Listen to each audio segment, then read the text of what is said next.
محمود صباح، جنيف تايمز نيوز من شمال قطاع غزة.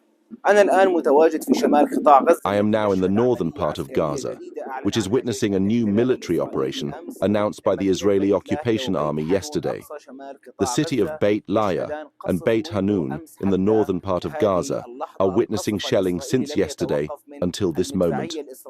The Israeli shelling did not stop from the Israeli artillery and also from the Israeli warplanes, the F-16 planes, and also from the internal bombs that rained on the city of Beit Lahia in the last few hours.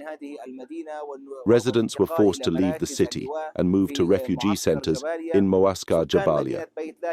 The residents of Beit Lahia are the most suffering from the displacement. They returned to Beit Lahia more than once and were forced to move again. These houses today are being shelled by the Israeli artillery to move them to Muaskar Jabalia and the refugee centers, which are already in a difficult and harsh situation for the residents and the human conditions in these centers. The Israeli occupation intends to enter Beit Lahia and also the region of Beit Hanun, which also witnessed a military operation last week. The occupation besieged two schools, Al-Shawa School and another school belonging to UNRWA, the international institution that is supposed to be internationally protected.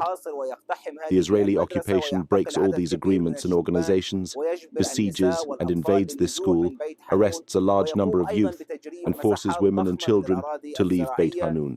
It also occupies large areas of agricultural land, making it easier for it to monitor these areas, which it does not want the residents to return to and create life again.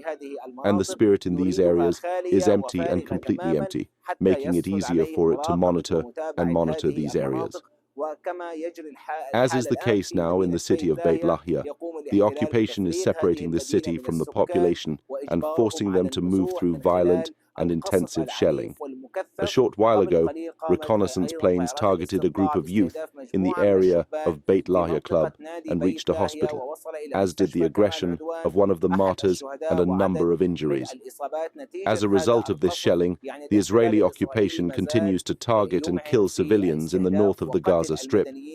The shelling continues, and the military operation continues in the north of the Gaza Strip. I am Mahmoud Sabah for Geneva Times News from north of the Gaza Strip. Geneva Times News من شمال قطاع غزة.